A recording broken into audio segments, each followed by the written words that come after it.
everyone, welcome back to my podcast and happy Halloween. It is Halloween today. Either if you listen to it on the day it comes out, then it's Halloween. If not, then I hope you had an amazing Halloween. And yeah, I'm super excited to be doing this episode. I have been planning this episode to come out on Halloween for so long. The author kind of recommended it to be around this time, and then when I read the books, I was like, yes, this is the perfect episode to have this year for Halloween. This is my first Halloween ever doing a book review like this. As you guys know, I just started doing book reviews sent to me, like books sent to me by authors. I started doing that this year, so I think like in January. Yeah, so right at the beginning of the year, this is almost my full year of doing it, which means this is my first Halloween. So this is the first ever book review I've ever posted on my podcast on Halloween day. So I'm super excited for this, and like I said, these books could not have gone more perfect or more perfectly than any other book I've ever read. So you guys, I'm reviewing two books in the series. The series is called Frights From Feral. It is by the amazing author and illustrator Mark Fearing. You guys, these are some of my favorite books I have ever read before. So without further ado, let's go ahead and jump into everything there is to talk about this amazing middle grade graphic novel series. Okay, so first off, thank you, Mark, for sending me both of the books, Welcome to Feral and Last Exit to Feral. It's so incredible and amazing to be getting sent these books from the authors. It really does. I'm still so shocked, and it means so much to me that so many authors have sent me their books to feature on my podcast for you guys to hear. So thank you, Mark. I really, really appreciate it. And yeah, so the first book in the Frights From Feral middle grade book series is called Welcome to Feral, Little Town Big Scares, and it has an amazing cover. So what I love most about these books is the illustrations. They are phenomenal. They are superb. They are literally my favorite things ever. So, and you can really see that on the cover. They are amazing. But besides me just talking about how amazing the illustrations are, let's talk about the first book. So the first book is called Welcome to Feral, and it is phenomenal, as I have said. But let's talk about what actually happens in the book. So what I love most about this book is that it is not one continuous story. It's 5 separate stories that all kind of come together. So you might be like, how can separate stories come together? And when I mean separate stories, I literally mean that in every story, there's 5 in the book, there are different characters and different things happening. The only thing that relates them in the first book, or that pulls them together, is that they all take place in Feral. So Feral is this weird town that people think is cursed and just have a lot of things going on with it. And this first book is 5 different stories of some weird events that have taken place and happened in Feral. So they're all so weird and so creepy and so just unique in their own way. And I really enjoyed that. Going into each story, I had no idea what to expect. I also love that the chapter names are, the story names. So there's 5 chapters and 5 different stories.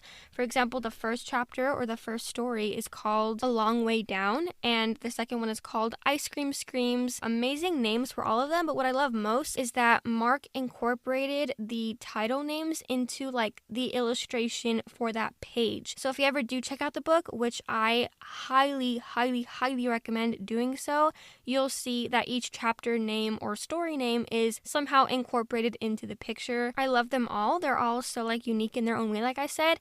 And yeah, I just really enjoyed the first book. I did not know what to expect. This is one of the very few books that I went into totally blind and not knowing anything and not expecting anything.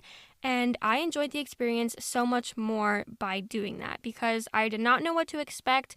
I went in completely blind and just not knowing anything, and it really did surprise me and made the experience so much better. So I'm going to try to not give too much away for you guys, but also recommend it to you guys enough to where you want to go check it out and read it because you will not regret it if you do. This is one thing that you need to do. Go check it out.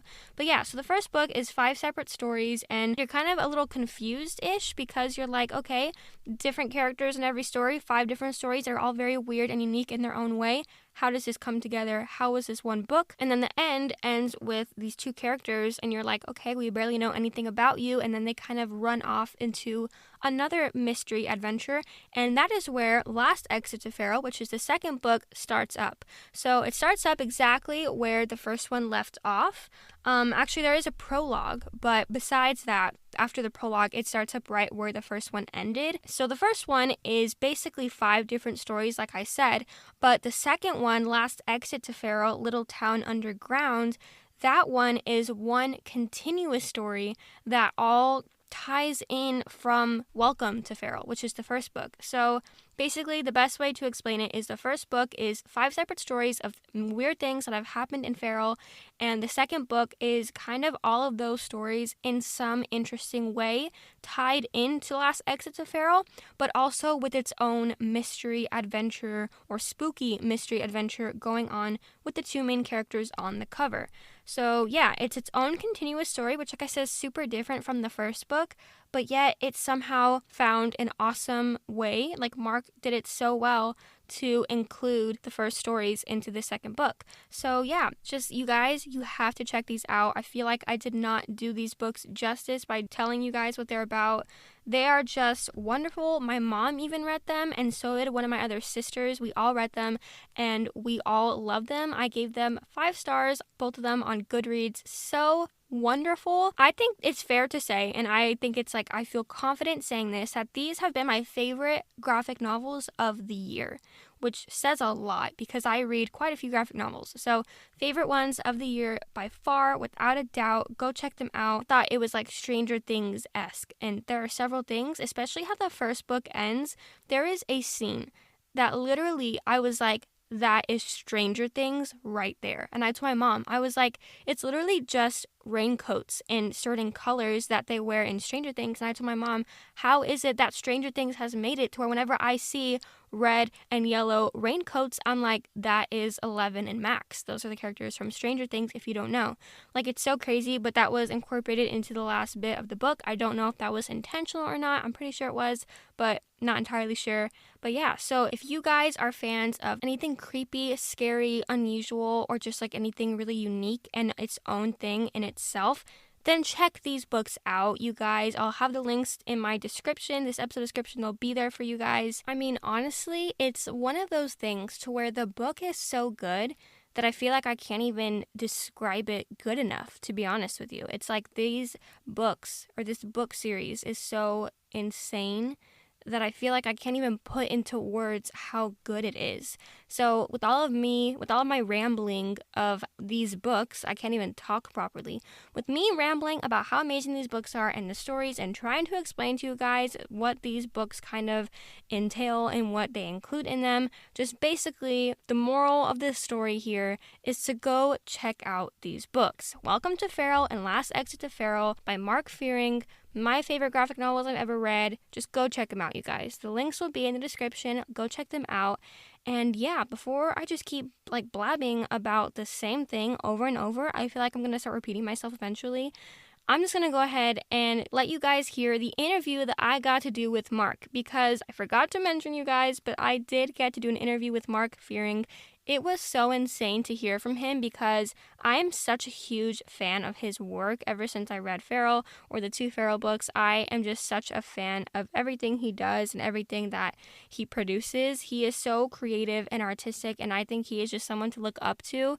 So you guys, when I found out that he was going to be doing an interview with me, I was just so over the moon happy, excited, everything.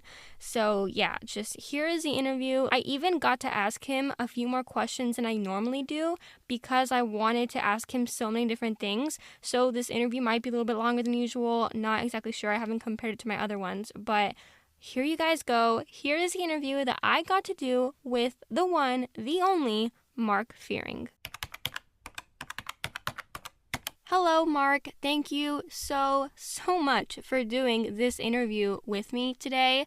I am such a huge fan. So thank you for taking the time to do this. I have quite a few questions ready for you, so I hope you're as excited as I am. But before we begin and jump into this interview, I really want to thank you for sending me both of your books. It is such an honor to feature you on my podcast. And yeah, just thank you so much for sending them to me. I really appreciate it. And a quick question before we actually jump into the interview questions. How was your day going today? Hey, my day is going great because I get to be here talking about my new graphic novels, Welcome to Feral and Last Exit to Feral.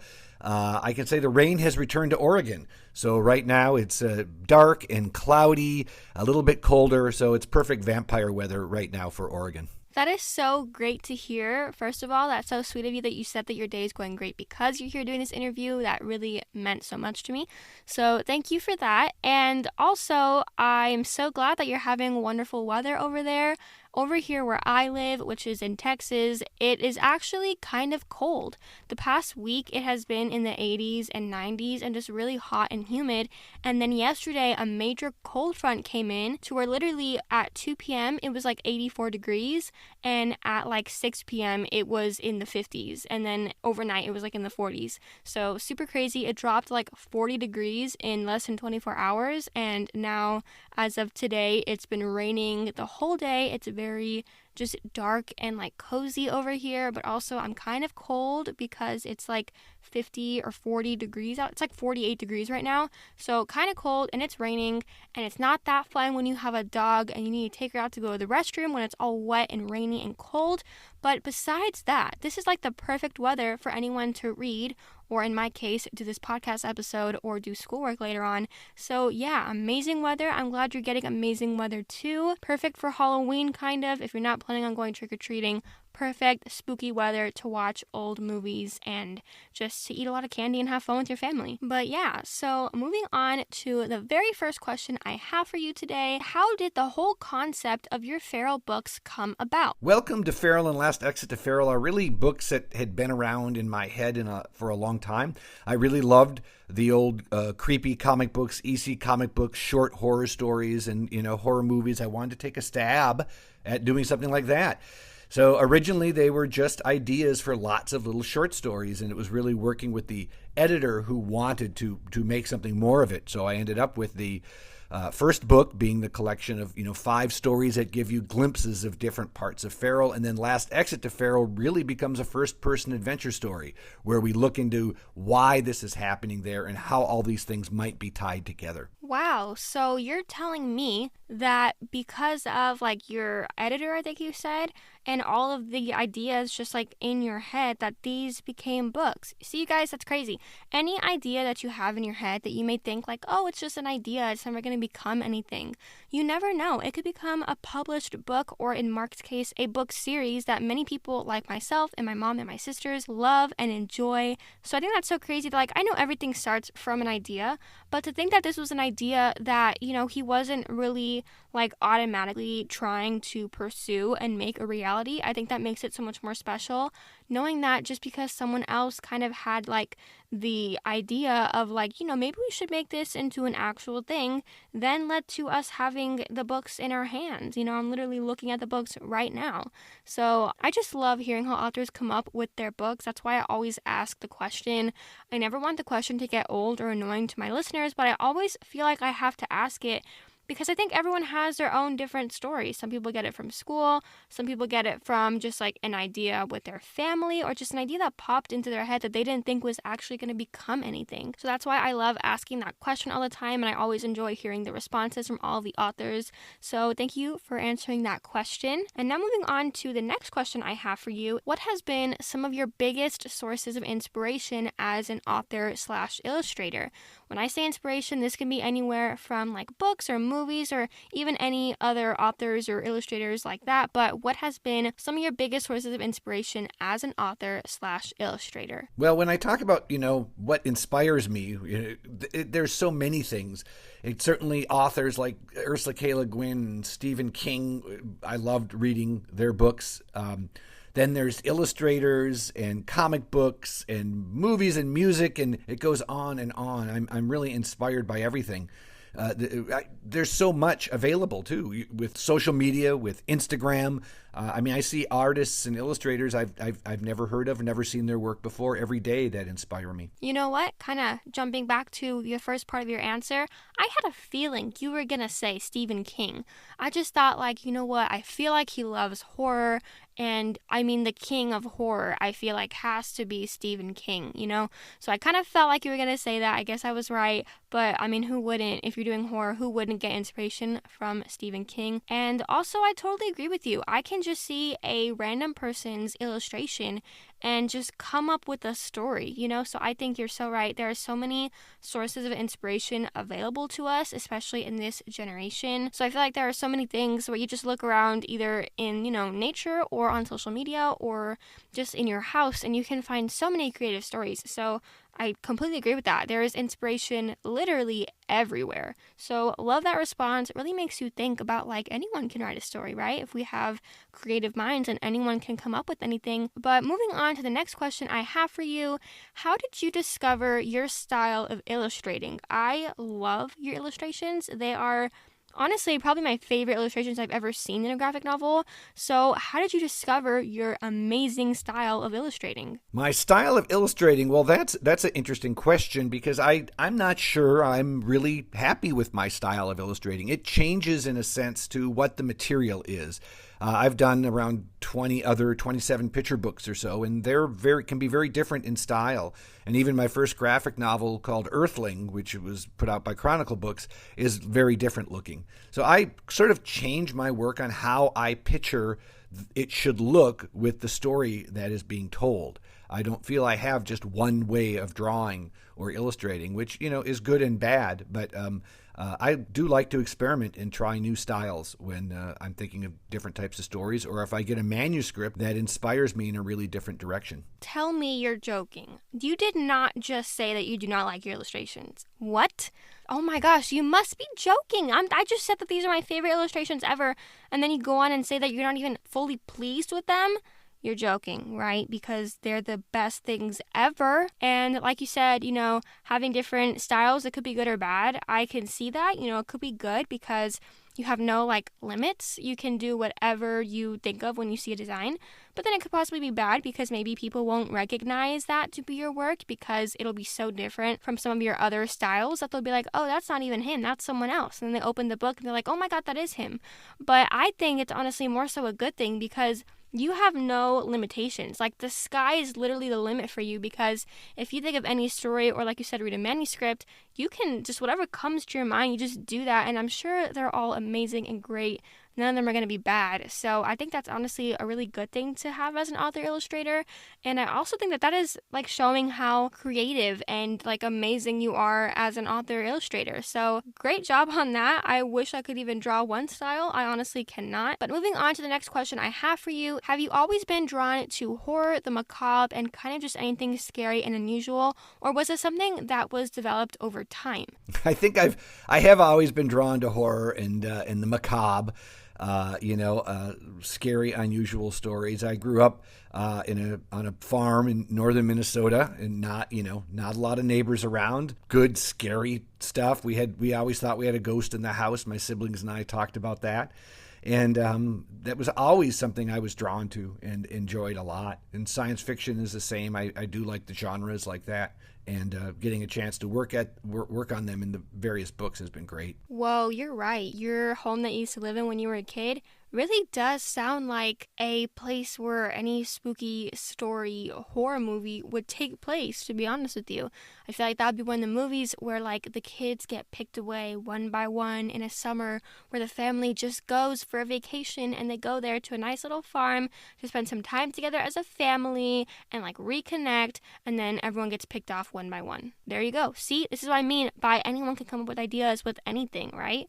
And maybe it's not the most unique and original, but I could definitely see it happening. So yeah, you definitely lived in a very scary setting. I'm sure it was fine, but you know, if you get creative with it, it could definitely be spooky and scary. But yeah, I honestly also kind of expected you to have always been drawn to that sort of stuff because, I mean, I don't know if Stephen King was. I don't know much about Stephen King. I haven't done research on him really, but I feel like he probably also was always drawn to horror and stuff like that, or if not, it was probably like a major turning point that made him drawn to that sort of stuff. But I think it's kind of cool that you've always been drawn to that stuff. That's kind of like my sister, one of my older sisters. She has always loved spooky, scary things. Her favorite holiday or kind of day is Halloween. She absolutely loves it. But now moving on to the next question I have for you. What is one of the most beneficial takeaways you've learned from your career? And by career, I mean either your author career, because I know you've done many books, or any other careers you've had in your life. What have I learned from my career or careers? Because I've worked as an art director, creative director. I've done online games and, of course, books, animation. I worked at Disney and with Nickelodeon. So there's been a lot of different careers in my life. I think the main thing I take away is to be professional, no matter what it is. There are deadlines, which I take very seriously, and you have to work really hard to do the best you can. And learning to get along with people, learning to take notes on your work, learning to look at something from someone else's perspective. Those are all things that I've really had been reinforced in my career. And very little of these careers, I think we think of a writer goes away, they go in their office and they write a book and they come out and it's done. And, that's not normally the way it works. And certainly if you're in television or film or something, you are working with lots of people to arrive at a best solution. So I would say the most important takeaways are being a professional and learning to work with people and learning to understand how to communicate clearly. Those are some big keys to me. Yeah, I think all of those things you pointed out or listed are really important in either a work setting or just like life in general or in school. I think those are all super important. Like you said, being professional when it comes to like a job or a business, or even like, me for my podcast, I'm always like, whenever I tell someone that I'm going to get it done by that day, I will work very hard to get it done by the day that I told them to. You stick to your word. And also, I've said this before, my dad always tells me, my parents always tell me, mainly my dad, he always says, like, do things to the best of your ability. Never do a job halfway or something. Always do it to the very best you can. And that is something I try to do all the time. And also, my mom always says, always be open-minded. You can't go into something thinking that your way is the best. And like you said, when you have to work with many people, that is key. You have to be willing to take in what they have to say and their ideas and somehow come up with something beautiful and amazing at the end. So I completely agree with you. All of those things you said are super important in any setting in life, or just really things that you should try and strive to do in your life. So loved your answers. Those were really great answers to that question. And now the next question I have for you is, are there any exciting, creepy projects in the works? And if so, can you give us a tiny little sneak peek? Right now, I have a few projects I'm working on. I have 2 books under contract to illustrate. These are younger reader picture book style books that I'm just illustrating. I didn't write them. And I have some other graphic novels. Both are rather scary, but they are probably older reader works, and I'm trying to decide if I'm going to pursue them, either rework them as perhaps a middle grade title or do them as a more adult type title. One is a science fiction horror mix, and one is more straight horror about a brother and sister who get caught in a horrendous storm as they're trying to make their way back up the mountain to their parents', their father's house. So those are taking a lot of my time these days. Wow, that sounds like a lot of exciting things going on. I cannot wait for any of them to come out. I will definitely be checking all of those out. As for the ones that you said you don't know how you should pursue them, either as a little kid book or as a more adult book, or if you're going to do them at all, I think definitely do them. Like, no matter what, definitely do them. I know they're probably amazing. And yeah, so definitely do them. And then just my kind of opinion on maybe the age level you should do it on. And this is obviously just my opinion, but maybe for like the brother and sister one, since you didn't know if you should do a younger one or like an adult, maybe do kind of, in the middle, like meet you halfway, a young adult. I feel like a middle grade, which is what the Feral books are, it's for young kids. An adult is obviously for adults or mature readers. And I feel like young adult, it's right there to where like mature kids can read them and also adults can read them, because it will have that kind of sense of, adulting, but not to where it's like a full adult. You know what I mean? So that's what I think. I would love to read both of those, especially the brother and sister one. That one just sounds like the perfect horror kind of thriller. So if you ever do end up turning that one into a middle grade YA or adult, just really coming out with it, I would love to read it. It really sounds so great, like the story.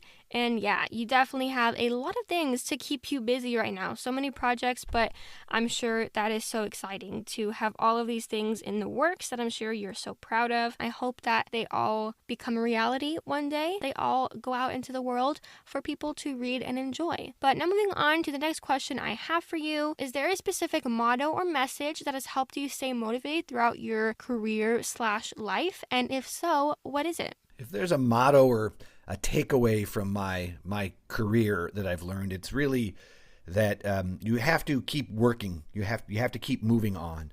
There are books that I fall in love with that I write and create that just never sell. An editor, publisher never buys them, and so you're always working on the next thing, and that is very healthy. There's a few projects that I really, really, really loved that never got picked up by a publisher, and it's hard to just leave them, and maybe I will just do them on my own, but I'm trying to do this professionally and make a living, of course. So being able to move on to the next idea and concentrate on making it the best version of that idea for others, that it's clear that your motivation is clear in what you're doing and why you're doing it. I think those are some keys that have kept me working and moving forward. Yeah, I think that's very inspirational and motivational for anyone to hear, whether it's in your career or life, to always move forward, like you said, and not be stuck on certain things. Yeah, have, dreams and things that you want to come true and happen and things that you want to pursue in your life. But if they don't end up working out, don't be upset about it for that long. Take your time to, get over it, but don't spend your life still trying to pursue it if it's not going to work out, and just move on to the next thing, because maybe it'll be even better than you could have ever hoped for and imagined. So I love that piece of advice. I think it's really great, and I think that's something that is a great motto or message to live by. So love that response, I really do. And now moving on to almost the last question I have for you. What advice would you give to someone who wants to be an author/illustrator of their own graphic novel? Okay, advice to someone who would like to be an author or an illustrator. It's do the work. Just keep writing. Let's say you're a writer. Find any path to writing. If it's a high school newspaper, or college, or self-publishing, getting work out there. Listen to others, try to get in front of some editors or some agents or some other professionals, and then listen to what they say. Don't dismiss them. There's a lot you can learn along the way. As an illustrator, there's really no stopping you from putting work up and getting it out there in any way you can. And with AI, I think there's an opportunity for writers to create visuals for their work that otherwise wouldn't have been available for them too now. So my advice probably would be not the best advice, because it's 20 years old from when I came into this business and when I was working, and that's all going to change. It all changes. And so I think the key is to do the work, get it out there, and be willing to listen to people you trust. Not everybody, but people that you trust, about what they're saying about your work and how you might improve it and what your weaknesses are. Finding what you're good and what you're bad at is key. I think maybe not bad, but you're going to be better at some things. Like some writers tend to be better at writing plot than character. So figure that out and then try to improve if you can become a better character writer than you are. I'm a plot person. I've always suffered. I have to work really hard to write character. So figure out the things that you're strong on and work on the things that you may not be. Wow, that is actually great advice. I think that's really great. Like you said earlier on in your response, if you're trying to be a writer, or let's say you're trying to be both, like the question was, then if you're doing the writing portion of it, then just try to get out there to get experience, because that's what you need in life, experience, right? Towards whatever it is, you're only going to get better by not failing, but kind of like people say when you think of failing, you might think of like, oh, you failed, you're a loser. No, I mean, you're only a loser or you become kind of, you give up like that, is if you give up in that, whatever you're trying to strive for. So I think that failing is not losing. Failing is getting better and finding what you can do to improve and be better the next time. So, like you said, just getting experience and kind of getting people's attention with your writing. And then after the illustration part, you're so right. There's nothing stopping you. Just create like an Instagram or TikTok, or I don't really know what, any social media platform just for your artwork, and get recognition there and get people to already start liking your stuff. Get a community that will support you and that loves your work. And yeah, I think that is really great on that part. And then what you said at the end, to find out what you're better at. I think you're an amazing author and illustrator, like for everything. But yeah, your characters are great. I love them. But your plot is phenomenal. So yeah, I think that every author slash illustrator has their weaknesses and their strengths. Obviously, work to get better at them. But I think that was really great advice that a lot of people are going to take away from this episode and be like, wow, now I can go work on that and move towards another step in my author illustrator journey. So thank you for that advice. I really appreciate it, and I'm sure many other people did too. And now, the last question I have for you today that is so sad. All of these questions were great, and I loved hearing your responses, so it's kind of sad to say. But the last question I have for you today is more of a fun question. I always try to do a fun question, and your fun question for this interview is, if you could be a part of slash step into any fictional world, which one would it be and why? Well, you certainly end with a big question there, Boy, if I could step into any fictional world, well, I think the easy answer is sort of, J.R. Tolkien stepping into Middle Earth. I did not read Tolkien's novels until I was in my late 20s, so I came to that late, but it certainly sticks in my mind, and those locations are so well described in his writing that I would really love to be there in person. I think that would be fun. There's some places I really wouldn't want to go to, some books I've read. I am a fan of history. I was an ancient art history major early in my undergraduate career, so I would have special interest in going back to around 300 or 400 BC to Athens or Macedonia, and equally interested in about 60 BC in Rome to get a better understanding of what was happening at that time. So there's no end to places I would love to visit, and I always consider it kind of sad that we don't have time travel. And in many ways, the past is a fiction anyway. We know so little about exactly what it would be like to be on a street in Rome in 70 BC or Greece in 300 BC or anywhere. They're almost fictional in our minds as it is. Certainly, Middle Earth feels radically real compared to some eras of the past. First off, thank you for complimenting my question. I always try to go out with something big and fun, so thank you for the compliment. And you know what? I never thought about it like that. I never thought about history being a fictional world, and while it's obviously considered like nonfiction, because it's real life things that happened, I really agree with you. It is kind of a fiction because we will never truly know what happened. And like you said, if we had time travel, which it's sad that we don't, but if we did, there would be no questions about history because we could go back and just like document everything that happened. So if I had to choose, well, I think your answer, Lord of the Rings, classic, right? I think that's a great answer. I have never watched or read the books or movies. So, yeah, I know that's probably a shock to quite a few people. If you've been a listener on my podcast for a while, I've said this before, so it's probably not a shock to you guys. But yeah, I've never watched or read any of the movies or books, so I want to. I do want to, but I haven't yet. So if I had to answer that question, I would probably say Harry Potter, which I feel like is, it's like Lord of the Rings or Harry Potter, right? So Harry Potter, I would love to step into that fictional world. But as for like the history part of it, that should honestly be its own question itself for another episode. Maybe I'll do that. Like if you could step back into like any period in the world, like in history, what would it be and why? That's an amazing question. Thank you, Mark. You just gave me a new interview question. But I would probably just step back into like Honestly, I have no idea. But anything but now, I feel like would be so cool just to see how people lived and their like culture and traditions and how they got by. I think it would be super interesting. So, yeah, I really love that though. I'm telling you, you just gave me a new interview question to ask some other lucky author. But yeah, thank you so much for taking the time to do this interview here with me today. I know I said it at the beginning, but truly, thank you so, so much. It was such a pleasure for me. I really enjoyed talking with you. Like I said, I'm such a huge fan of everything you do. So thank you for being here. It was so amazing to feature you and your books on my podcast. And yeah, I guess that brings our interview to a close. I had so much fun, and I hope you have an amazing rest of your day. No, I had fun. Thank you for inviting me, and I hope it was interesting, intriguing, or helpful. And thank you for talking about the books. Last Exit to Feral just came out, and Welcome to Feral came out last year. It's a 2-book middle grade series. So if you like horror, take a look for it. Thanks.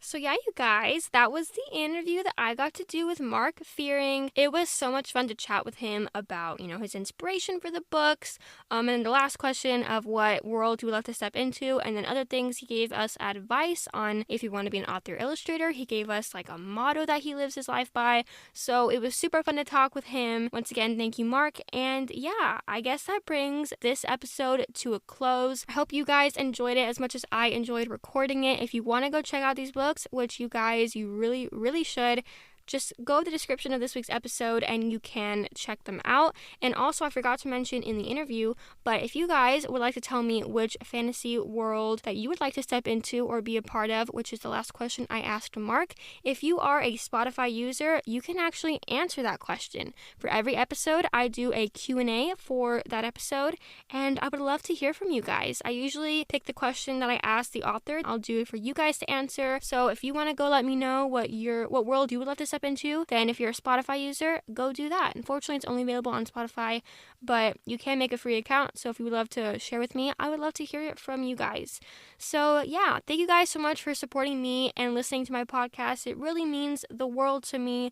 Thank you so much. I hope you guys have an amazing Halloween or just an amazing rest of your day. And book lovers, always remember, keep your head in the clouds and your heart in a book. And I will see you guys very soon for another fun author episode. Bye, friends!